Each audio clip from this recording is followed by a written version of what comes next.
Riko masih ingat malam itu. Angin dingin dari arah barat seolah membawa bisikan-bisikan aneh, seperti suara orang jualan tapi samar. Padahal jam udah nunjukin lewat tengah malam, dan dia berdiri sendiri di depan pasar tua yang udah bertahun-tahun kosong. Pasar Tegal Lama, orang-orang sini nyebutnya begitu. Tapi ada satu hal yang gak semua orang tahu, pasar ini katanya buka, tapi cuma pas malam Jumat Kliwon. Riko awalnya gak percaya. Masa iya, pasar bisa buka cuma tengah malam dan hari tertentu? Tapi setelah dengar dari Mang Udin, tukang ojek langganannya, yang katanya pernah lihat sendiri ada orang bawa-bawa karung isinya ayam hitam, uang kertas, dan boneka aneh, Riko jadi penasaran. Apalagi waktu itu dompetnya cuma berisi 2 lembar ribuan, dan ibunya di rumah cuma makan nasi sama garam. Kalau mau kaya cepet, Riko, pasar itu jalannya, kata Mang Udin waktu itu, sambil ngelirik kiri kanan.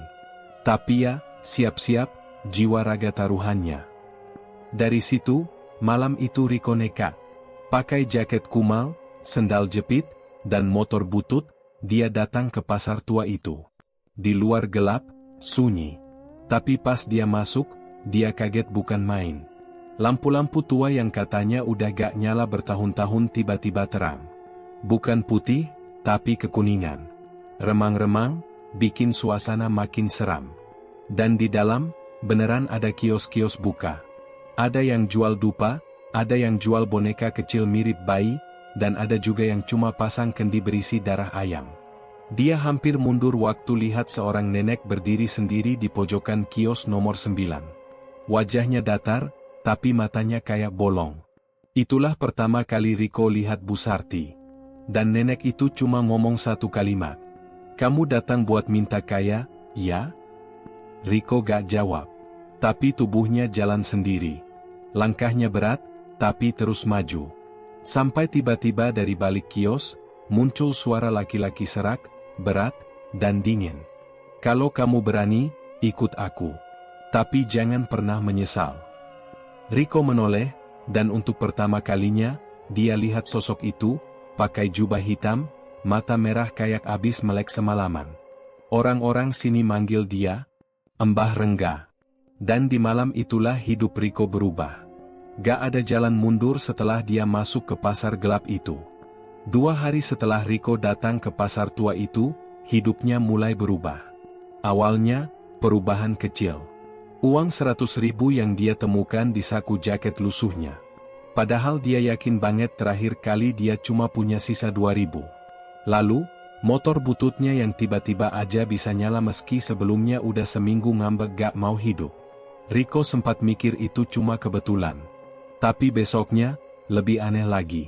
Waktu dia nyari kerja ke toko elektronik di pusat kota, pemilik toko langsung nerima dia kerja, tanpa wawancara, tanpa tanya pengalaman. Entah kenapa saya ngerasa kamu cocok di sini, Dek, kata si pemilik toko sambil nyodorin seragam. Dari situlah semuanya mulai terasa janggal. Riko kerja baru 2 hari, tapi udah dikasih bonus 1 juta sama bosnya. Katanya karena pembeli makin rame sejak Riko mulai kerja. Tapi Riko sendiri cuma duduk di meja kasir, gak ngapa-ngapain juga. Sorenya, dia pulang bawa ayam goreng, roti, dan minuman kaleng buat ibunya. Ibu Riko sampai nangis, karena sebelumnya mereka sering cuma makan tempe sisa 2 hari. Tapi Riko gak cerita dari mana duitnya. Dia cuma bilang, rezeki, Bu. Tapi malam harinya, mimpi Riko bikin bulu kuduk berdiri. Dalam mimpi itu, dia jalan di pasar tua yang sama. Tapi semua kios ditutup kain hitam, dan dari dalam kios-kios itu terdengar suara tangisan. Di tengah pasar, ada patung tinggi berwajah rusak, dengan mulut penuh darah dan mata bolong. Di bawah patung itu, ada mangkok. Riko disuruh ngisi mangkuk itu, dengan darahnya sendiri. Dia bangun dengan nafas ngos-ngosan dan tangan gemetar. Tapi yang paling bikin dia panik, ada goresan kecil di telapak tangan kirinya. Bekas luka baru. Padahal dia yakin banget, semalam gak kejadian apa-apa. Keesokan harinya, Nina datang ke rumah. Wajahnya ceria seperti biasa, tapi Riko bisa lihat mata pacarnya itu kayak sedikit khawatir. Kamu kenapa akhir-akhir ini? Kayak beda. Dingin? Tanya Nina sambil duduk di teras. Riko bingung harus jawab apa. Dia gak bisa cerita soal pasar itu. Dia juga gak ngerti kenapa semua jadi aneh. Tapi dia senyum, pura-pura tenang. Capek aja, kerja baru banyak nguras tenaga. Nina gak jawab. Tapi sebelum pulang, dia bilang satu hal yang bikin Riko makin gelisah. Tadi malam aku mimpi kamu berdiri di tengah pasar gelap. Kamu berdarah dan manggil-manggil namaku. Riko langsung merinding. Dia belum pernah cerita apapun ke Nina. Dan mimpi Nina persis sama kayak mimpinya. Dan sejak malam itu, Riko sadar, apa yang dia masukin waktu itu, bukan cuma pasar gelap. Tapi sesuatu yang jauh lebih gelap dari yang bisa dia bayangkan. 3 minggu setelah kunjungannya ke pasar gelap, hidup Riko berubah drastis. Dia udah gak tinggal di rumah sempit yang temboknya mulai retak. Sekarang dia ngontrak di rumah petak tipe 36 yang bersih dan rapi, di pinggir kota. Motornya udah diganti jadi Matic keluaran baru. Di kantongnya, selalu ada uang ratusan ribu. Ibu Riko gak lagi jualan gorengan, tapi sibuk tanam bunga di halaman rumah sambil nyanyi kecil. Tapi semua itu mulai terasa berat, sejak satu persatu orang di sekelilingnya kena musibah. Pertama, Mang Udin. Riko gak bakal lupa, karena orang itulah yang pertama kali kasih tahu soal pasar gelap itu. Suatu malam, Riko pulang dari warung dan lihat banyak orang ngumpul di depan gang. Ada mobil ambulans, suara tangis, dan mayat yang baru diturunin. Udin, kecelakaan. Motor dia nabrak truk. Kepala pecah, langsung tewas di tempat, bisik salah satu warga. Riko langsung lemas. Waktu melihat jasad Mang Udin, dia tahu itu bukan kecelakaan biasa. Leher Mang Udin luka sobek panjang, dan matanya gak ada. Bolong. 3 hari setelah itu, bos toko tempat Riko kerja juga ditemukan pingsan di gudang, dengan badan gemetaran kayak habis lihat setan.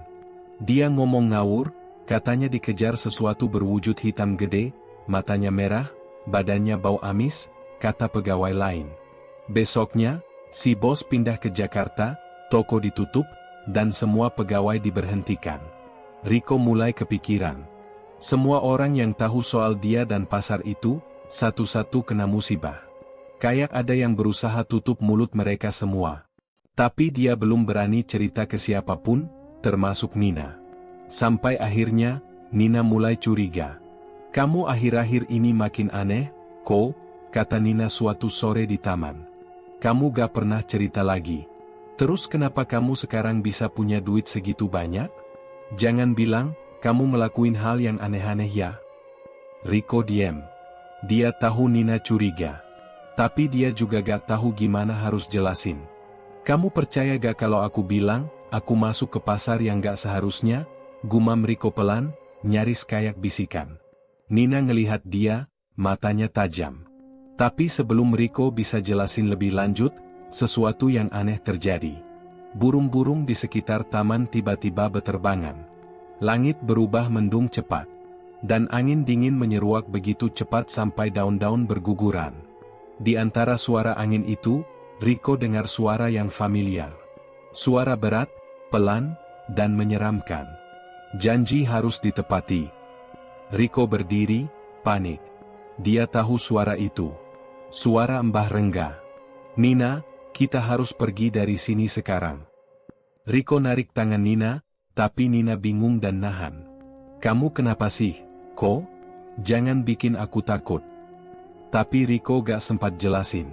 Dari arah belakang pohon, dia sempat lihat sosok hitam tinggi, tingginya hampir 2 meter, matanya merah menyala, dan kulitnya keriput penuh luka. Sosok itu hanya muncul sekilas, tapi cukup buat jantung Riko hampir copot. Malam itu, Riko tahu satu hal pasti, apapun yang dia mulai di pasar itu, sekarang mulai menagih bayaran. Dan dia gak tahu, siapa korban berikutnya. Sejak kejadian di taman itu, hidup Riko makin kacau. Setiap malam, dia mimpi buruk. Tapi bukan mimpi biasa, lebih mirip penglihatan. Dia lihat tubuh-tubuh tergantung di dalam kios pasar tua, dengan wajah hancur dan suara-suara lirih yang terus manggil namanya. Kadang, dia dengar suara Nina, teriak minta tolong dari balik gelap. Yang bikin tambah gak masuk akal, mimpi-mimpi itu selalu ninggalin bekas. Suatu malam, dia mimpi tangannya diikat pakai tali goni, dan pas bangun, pergelangan tangannya merah, kayak abis dikekang beneran. Luka-lukanya nyata. Siang harinya pun gak kalah aneh. Waktu Riko ke warung beli rokok, penjualnya, Bu Lastri, tiba-tiba jatuh kejang.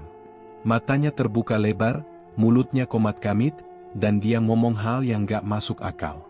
Pasar, jangan kembali ke pasar. Darahmu belum cukup, belum cukup. Orang-orang sekitar panik. Ada yang teriak nyebut Bu Lastri kesurupan, ada yang langsung lari cari ustaz. Tapi Riko malah berdiri kaku. Badannya dingin, dan jantungnya kayak dipukul dari dalam. Dia gak kenal Bu Lastri dekat. Gak mungkin ibu itu tahu soal dirinya dan pasar gelap. Tapi kata-katanya, terlalu tepat untuk dibilang kebetulan. Setelah kejadian itu, Riko ngurung diri di rumah. Tapi justru di rumah pun, dia gak bisa tenang. Televisi nyala sendiri jam 3 pagi, padahal kabelnya udah dicabut. Kipas angin berputar ke arah yang berlawanan. Dan suara langkah kaki di atap makin sering terdengar, kayak ada yang mondar-mandir tiap malam. Puncaknya, waktu Riko lagi duduk sendiri di ruang tengah, dia dengar pintu kamar diketuk pelan. Tok, tok, tok. Dia berdiri, jalan pelan ke arah pintu. Tapi sebelum sempat dibuka, suara ketukannya berubah. Jadi gedoran keras, disusul suara berat, suara yang sama seperti waktu di taman. Waktumu habis. Riko langsung mundur, ambil sapu dari pojokan, dan lempar ke arah pintu. Tapi gak ada apa-apa. Begitu dia buka, kamar kosong. Tapi di lantai, ada jejak kaki hitam, seperti lumpur, yang masuk dari jendela, dan berhenti tepat di depan tempat tidur. Riko langsung keluar rumah malam itu juga. Dia gak tahu harus kemana. Akhirnya dia naik motor, muter-muter kota Tegal, sampai berhenti di depan pasar tua itu lagi. Tapi pasar itu sekarang gelap, sepi, dan benar-benar mati. Gak ada satupun tanda kehidupan. Tapi entah kenapa, Riko ngerasa diperhatikan. Dia coba nyalakan rokok, tangannya gemetar. Dan saat api menyala, dia lihat pantulan dari kaca helm motor, ada sosok hitam berdiri di belakangnya, diam. Dia langsung balik badan. Gak ada siapa-siapa. Paransia? Mungkin. Tapi saat dia pulang ke kontrakannya keesokan pagi, dia lihat sesuatu yang bikin darahnya dingin. Di tembok ruang tamu, ada tulisan besar, dicoret pakai darah. Bayar dengan tumbal. Riko gak tahu siapa yang nulis, tapi dia yakin, ini bukan teror iseng. Ini peringatan. Dan waktunya makin sempit. Riko gak bisa lagi diam. Setelah semua kejadian aneh itu, kematian Mang Udin, teror di rumah, mimpi buruk yang makin nyata, dia tahu satu hal, kalau dia terus tutup mulut, cepat atau lambat dia bakal jadi korban selanjutnya. Pagi itu, dia mutusin buat kembali ke pasar tua. Bukan pas malam Jumat Kliwon, tapi siang bolong. Dia pikir, mungkin tempat itu sepi dan bisa dia selidiki tanpa gangguan. Tapi begitu sampai, suasananya justru lebih aneh dari sebelumnya. Pasar tua itu tetap kosong, tapi bukan kosong biasa. Udara di sekitar situ panas, padahal langit mendung. Bau amis tipis tercium meski gak ada satupun penjual ikan. Dan anehnya, kios nomor 9, tempat pertama kali dia lihat Bu Sarti, masih berdiri utuh.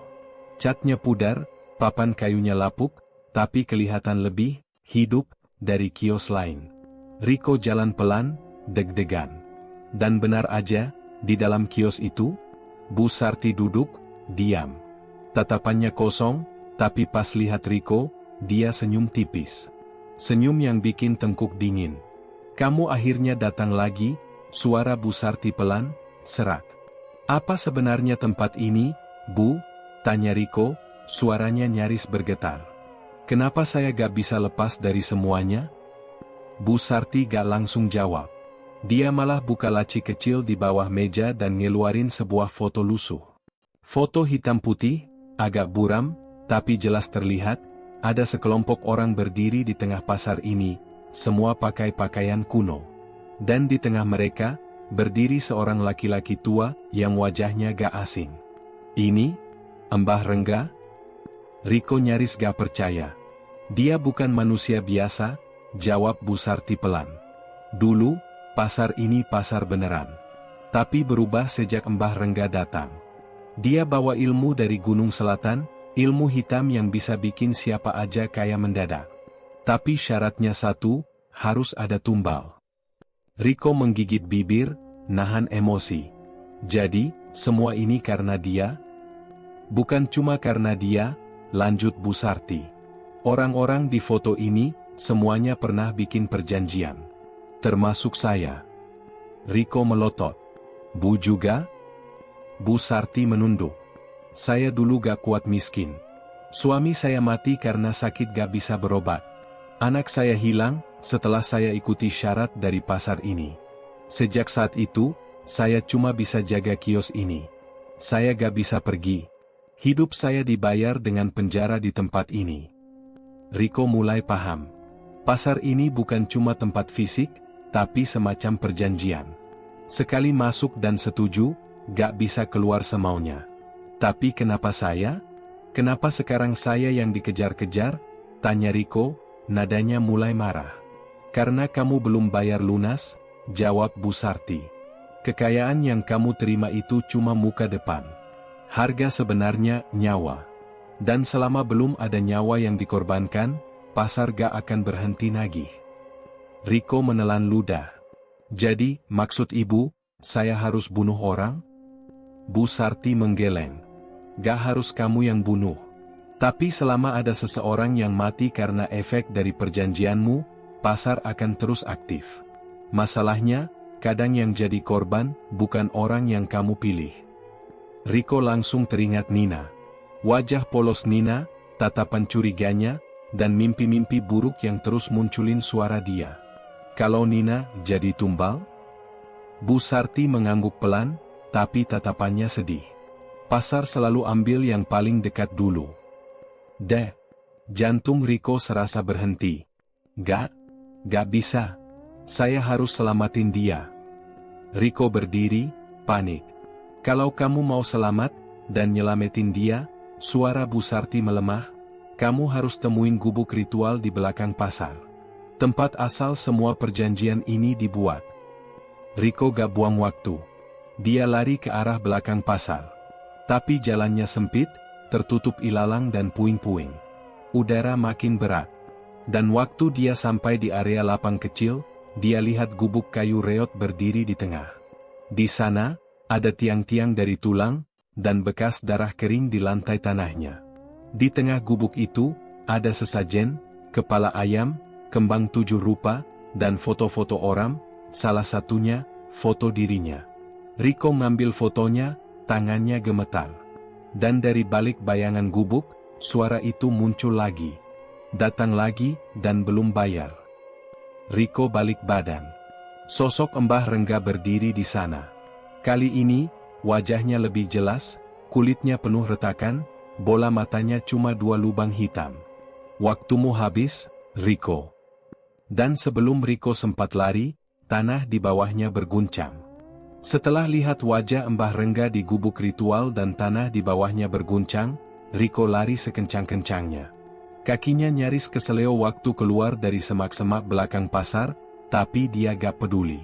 Dalam pikirannya cuma ada satu hal, dia harus cari cara buat keluar dari semua ini, atau semuanya, termasuk Nina, bakal hancur. Sore itu, Riko datang ke rumah Pak Tarjo. Dia ustaz tua yang sering diminta bantu warga waktu ada yang kesurupan atau diganggu makhluk halus. Riko gak tahu lagi harus percaya siapa. Dia ceritain semuanya ke Pak Tarjo, tentang pasar gelap, perjanjian, Mbah Rengga, dan tanda-tanda aneh yang makin sering muncul. Pak Tarjo diam lama, dengerin tanpa potong. Lalu dia berdiri, ambil kitab tua dari lemari kayu dan membukanya perlahan. Kamu udah buka pintu.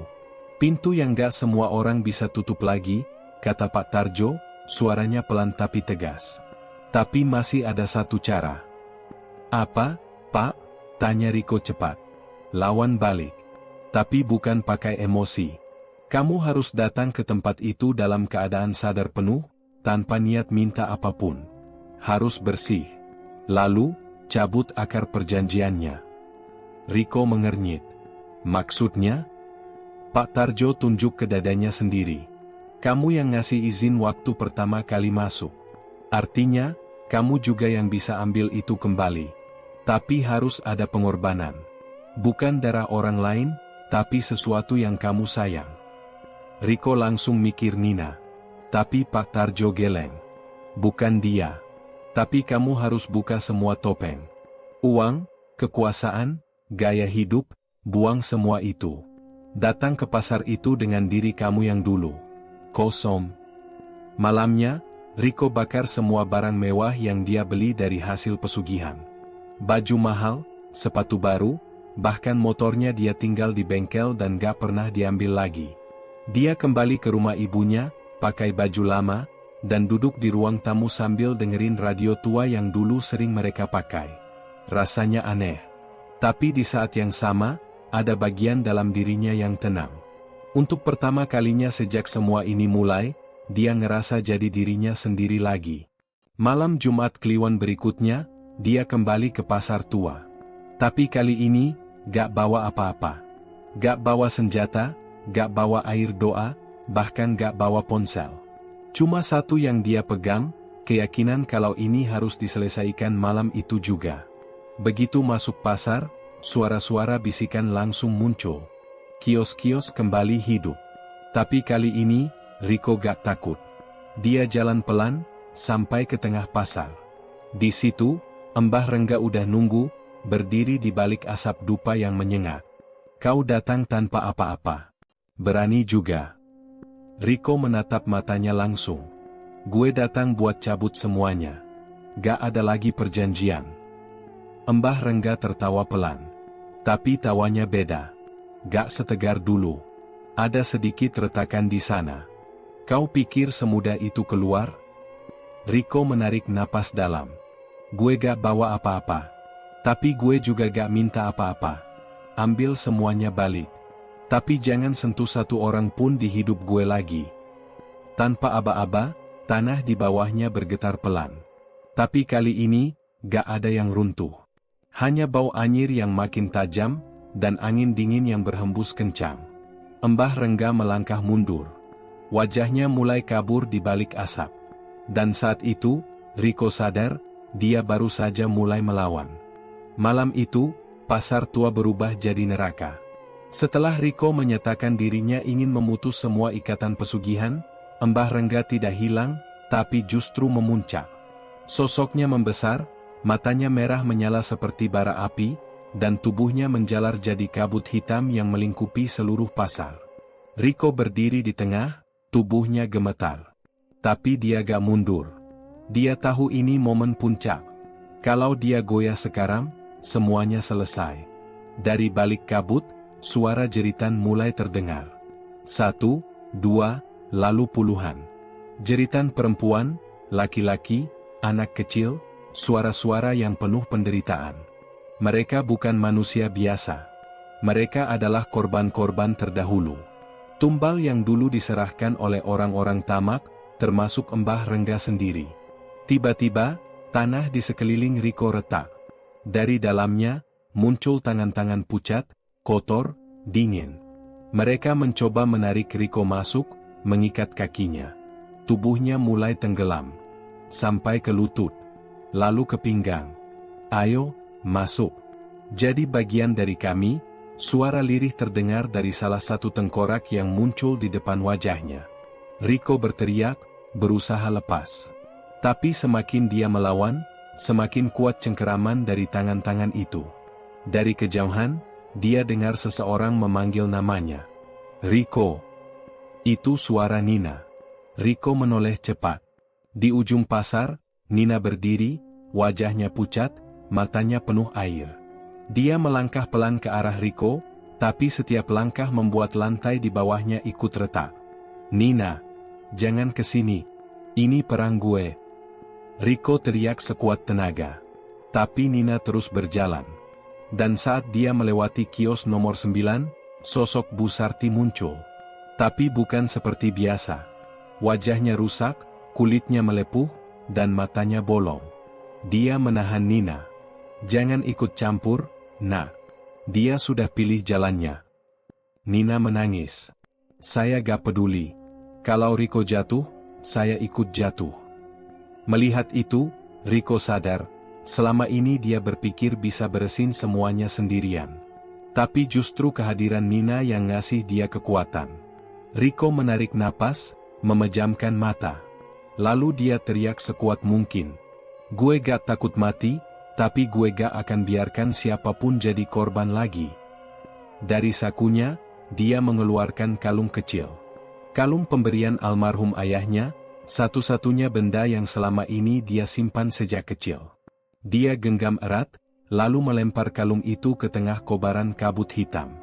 Saat kalung itu menyentuh tanah, guncangan hebat terjadi. Kabut menjerit, ya, benar-benar menjerit seperti manusia. Suara Mbah Rengga menggelegar, penuh marah dan rasa sakit. "Kamu menyerahkan jiwamu." "Enggak," Riko teriak. "Gue menyerahkan ikatan masa lalu gue. Lo gak punya apa-apa lagi dari gue." Tiba-tiba, cahaya terang menyilaukan keluar dari dalam tanah. Semua tangan-tangan yang menariknya melepaskan cengkeramannya. Satu persatu, jeritan mulai menghilang. Pasar mulai terang, tapi bukan terang biasa. Terang yang hangat, seperti pagi hari. Mbah Rengga menjerit terakhir kali. Sosoknya terbakar dalam cahaya itu. Matanya meleleh, kulitnya mengelupas, lalu tubuhnya menguap jadi debu. Kios-kios pasar satu persatu roboh. Runtuh seperti kartu. Nina berlari ke arah Riko dan memeluknya erat. Tubuh Riko gemetar, lelah, tapi dia sadar. Mereka selamat. Untuk sekarang. Tapi sebelum cahaya benar-benar hilang, satu suara terakhir terdengar. Suara dari balik angin malam. "Selama ada manusia yang tergoda kekayaan instan, pasar ini akan buka lagi." Lalu semuanya gelap. Riko dan Nina pingsan di tengah reruntuhan pasar, sementara malam tetap berjalan seperti biasa di kota Tegal yang pura-pura tidak tahu. Riko bangun di sebuah ruangan gelap. Bau kayu tua dan tanah basah langsung menyergap hidungnya. Dia berusaha duduk, tapi tubuhnya lemas. Di sekelilingnya, hanya ada dinding bambu dan obor yang menyala redup di sudut ruangan. Dia gak ada di pasar lagi. Tapi juga bukan di rumah. "Nina," suara seraknya nyaris gak terdengar. "Dia aman," terdengar suara lain dari balik pintu. Pak Tarjo masuk, bawa termos air putih dan sepotong kain lap. Wajahnya tegang. "Kamu pingsan 2 hari. Kami nemu kamu di tengah reruntuhan pasar." "Nina juga.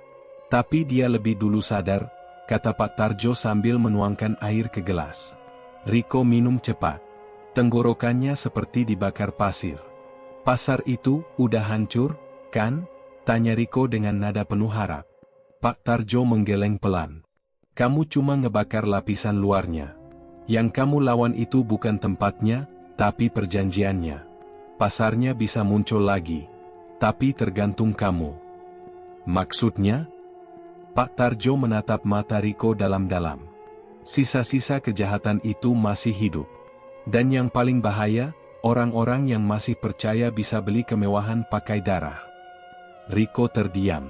Sore harinya, Nina datang. Wajahnya pucat, tapi dia tersenyum melihat Riko udah bisa duduk. "Aku pikir kamu gak bakal bangun," katanya pelan. Riko genggam tangan Nina. Hangat. Nyata. Itu satu-satunya hal yang bikin dia yakin masih hidup. Tapi kebahagiaan mereka gak lama. Malam itu, Nina nemu sesuatu yang aneh di teras rumah.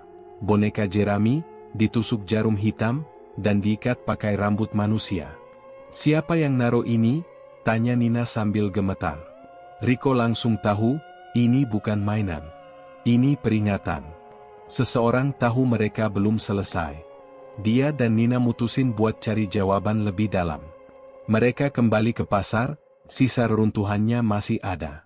Tapi yang bikin merinding, beberapa kios udah berdiri lagi. Masih rusak, tapi jelas ada tanda-tanda aktivitas. Siapa yang bangun ini lagi? Bisik Nina. Riko gak jawab. Dia langsung masuk ke dalam salah satu kios, dan dia lihatnya. Seseorang berdiri membelakanginya. Rambut putih panjang. Tubuhnya bungkuk. Bu Sarti? Riko panggil. Sosok itu menoleh. Tapi bukan Bu Sarti. Wajahnya lebih muda, tapi matanya kosong. Kosong banget. Pasar ini gak pernah tutup, katanya dengan suara datar. Lo siapa? Tanya Riko. Aku cuma penerus, jawabnya. Penerus Mbah Rengga. Riko maju satu langkah. Perjanjiannya udah gue cabut. Semua udah hancur. Orang itu nyengir. Tapi kamu lupa satu hal. Kamu korban. Dan korban bisa jadi pelaku. Dek. Riko terdiam. Kepalanya dipenuhi suara-suara. Wajah-wajah korban muncul lagi. Mang Udin. Bu Lastri. Semua yang mati sejak dia ambil kekayaan itu. Aku gak pernah minta mereka mati, bisik Riko. Tapi kamu tahu, dan kamu biarin, jawab orang itu sambil nyalain dupa dari bawah meja. Asap putih mulai naik. Nina menarik tangan Riko, panik. Udah, kita pergi aja. Ini gila. Tapi kaki Riko gak bisa gerak. Kabut dari dupa itu seperti ngikat tubuhnya. Lalu, orang itu ambil benda dari kantongnya, sebuah cermin kecil. Di dalam cermin itu, terlihat bayangan Riko, tapi bukan Riko biasa. Bayangan itu berdarah, matanya hitam, dan tertawa. Kamu udah lihat siapa dirimu sebenarnya, kata orang itu. Riko berteriak. Dia ambil batu di lantai dan lempar cermin itu. Cermin pecah. Asap langsung berhenti.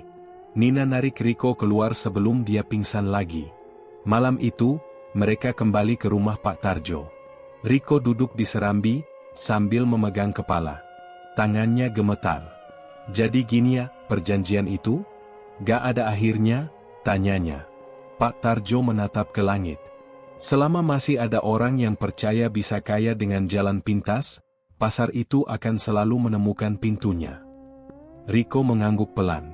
Tapi satu hal yang dia tahu pasti, dia gak akan lari lagi.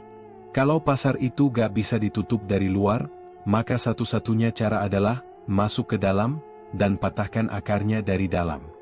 Riko berdiri di depan rumah Pak Tarjo, menatap jalanan sepi yang terhampar di depan matanya. 3 hari sejak kejadian di pasar gelap itu, semuanya terasa seperti mimpi buruk yang gak ada habisnya. Meski dia merasa sudah melakukan segalanya untuk keluar, ada sesuatu yang gak beres. Sesuatu yang gak bisa dia jelaskan. Udah, Riko. Kita coba lupakan semua ini. Kita mulai hidup normal lagi, kata Nina yang tiba-tiba berdiri di sampingnya, suaranya lembut namun penuh harap. Riko memandang Nina, wajahnya yang polos penuh ketulusan. Ia ingin sekali percaya pada kata-kata Nina, tetapi di dalam hatinya, sesuatu yang gelap masih menggelayuti. Seperti ada sesuatu yang belum selesai. Jangan khawatir, Riko. Kita sudah aman, lanjut Nina, meyakinkan. Tapi dalam diri Riko, keraguan terus mengganggu. Dia memutuskan untuk pergi ke pasar lagi, untuk memastikan semuanya benar-benar sudah berakhir. Sesampainya di pasar, suasana yang sepi dan hancur itu masih sama. Namun, kali ini ada yang berbeda.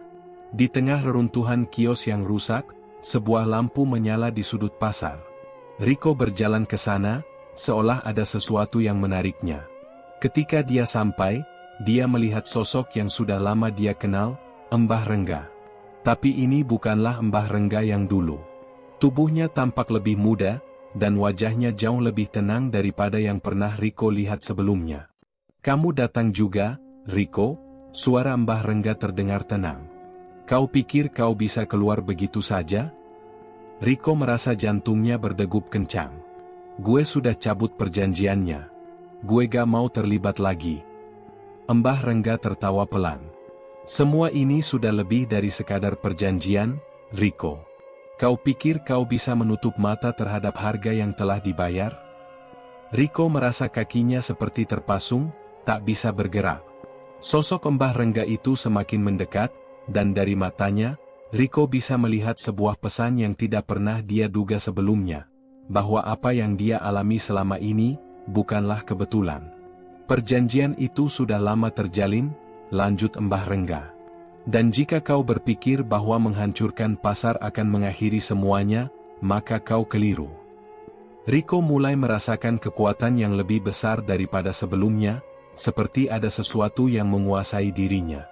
Tiba-tiba, dia mendengar suara Nina di belakangnya. "Rico, jangan dengarkan dia," teriak Nina, namun suaranya terdengar jauh dan teredam. Mbah Rengga melangkah lebih dekat, dan dengan gerakan cepat, dia menyentuh dahi Rico. "Ingatlah, kau sudah menjadi bagian dari pasar ini. Tidak ada yang bisa keluar dengan mudah." Rico terdiam, merasa ada sesuatu yang hilang dari dirinya. Sesuatu yang sulit dijelaskan, seperti bagian dari dirinya yang telah tercuri. Pandangannya kabur, dan dia mulai merasakan gelap di sekelilingnya. Namun, saat dia hampir kehilangan kesadarannya, dia mendengar suara Nina lagi. "Rico, ingat siapa dirimu. Ingat apa yang kau pilih." Rico menatap Nina yang berdiri jauh di belakangnya. Teriakan Nina mengingatkan dia akan segala hal yang selama ini dia pertahankan, keinginannya untuk hidup biasa, untuk bebas dari kutukan kekayaan instan itu. Kekuatan gelap yang menguasai dirinya mulai pudar, dan dia bisa merasa tubuhnya kembali, meskipun masih terasa berat. Dia tahu, untuk mengakhiri ini, dia harus melakukan lebih dari sekadar memilih untuk pergi. Dia harus menghadapi kegelapan itu, langsung dari dalam dirinya sendiri. Rico merasa seolah-olah dunianya runtuh seketika. Mbah Rengga, yang awalnya tampak seperti musuh yang bisa dihancurkan, kini malah berubah jadi bayangan yang tak terjangkau. Pasar gelap itu, yang sudah dihancurkan, ternyata belum selesai. Apa yang dia coba akhiri malah semakin membelit dirinya. Mata Rico mulai buram, dan seketika itu, dia merasa seperti ada sesuatu yang menariknya ke dalam kegelapan. Namun, suara Nina yang memanggilnya kembali membangkitkan kesadarannya. "Rico, ingat kita pernah bercita-cita untuk bebas?" Suara Nina yang memanggil dengan panik menembus kabut tebal di dalam dirinya. Rico menatap Nina yang berdiri jauh di belakangnya. Dengan napas yang terengah-engah, dia mencoba bergerak, tapi tubuhnya terasa begitu berat. Namun dia tahu satu hal, jika dia tetap tinggal di sini, dia akan menjadi bagian dari pasar itu selamanya. "Kamu sudah jatuh ke dalam perangkap," kata Mbah Rengga dengan nada yang datar dan mengerikan. "Kekayaan yang kau dapatkan tak akan pernah membiarkanmu pergi." Rico teringat kata-kata Pak Tarjo, perjanjian ini bukan sekadar tentang pasar, tetapi tentang siapa yang kita jadikan korban untuk mendapatkan apa yang kita inginkan. Rico baru menyadari bahwa selama ini dia telah menjadi korban dari pilihannya sendiri. Dan lebih parah lagi, dia tak pernah benar-benar keluar. Tiba-tiba, Rico merasa sebuah tarikan kuat dari dalam tubuhnya, seperti ada yang mengendalikan langkahnya. Semua yang telah dia lakukan, semua yang telah dia perjuangkan, seolah sia-sia. Dan pada saat itulah, dia menyadari sesuatu yang mengerikan. Di sekelilingnya, orang-orang yang hilang, Mang Udin, Bu Lastri, bahkan keluarga kecilnya, mulai muncul satu persatu. Mereka berdiri diam, tatapan kosong, namun mata mereka penuh amarah. "Apa yang kalian inginkan dari gue?" tanya Rico, suaranya bergetar, meski dia berusaha tegar. "Cukup sudah," kata suara di belakangnya. "Selama ini, kau pikir kau melawan Mbah Rengga. Padahal, kau melawan diri sendiri." Rico terkejut, menoleh ke belakang dan melihat Nina. Namun, Nina yang berdiri di sana bukanlah Nina yang dia kenal. Wajahnya kosong, dan matanya gelap, seperti dihantui oleh bayangan yang tak terbayangkan. "Lalu siapa yang?" Rico tergagap. Nina tersenyum samar. "Aku juga bagian dari pasar ini, Rico. Sejak pertama kali kita bertemu." Rico terpaku. Semua yang dia alami selama ini, kehilangan, rasa bersalah, hingga kekayaannya, ternyata hanyalah bagian dari permainan yang lebih besar. Dan sekarang, dia baru sadar bahwa dia sendiri adalah bagian dari ritual itu. Semua ini sudah direncanakan sejak awal, lanjut Nina, suaranya lebih berat. Aku adalah langkah terakhir agar kamu menyelesaikan takdirmu. Segala sesuatu yang Rico anggap nyata, Nina, kebahagiaannya, bahkan perlawanan yang dia lakukan, semuanya hanyalah ilusi. Dia tak pernah keluar dari pasar gelap itu. Dia adalah bagian dari lingkaran itu sejak pertama kali memilih jalan pintas untuk kekayaan. Rico terjatuh di tanah. Seluruh dunia di sekelilingnya runtuh. Dia baru sadar, pasar gelap itu bukan hanya sebuah tempat, tetapi sebuah nasib yang tak bisa dihindari. Kekayaan dan penderitaan tak terpisahkan, dan dia adalah satu-satunya yang akan melanjutkan permainan ini. Nina, yang sekarang berdiri dengan tatapan penuh kegelapan, mengulurkan tangannya. "Kamu sudah siap jadi bagian dari kami," katanya pelan. Rico hanya bisa menatap kosong, tak lagi mampu menahan segala hal yang telah terjadi. Dan pada akhirnya, Rico sadar, kebebasan yang dia impikan adalah hal yang mustahil. Dia telah menjadi bagian dari pasar gelap itu selamanya. Pasar gelap Tegal tidak akan pernah mati. Tamat.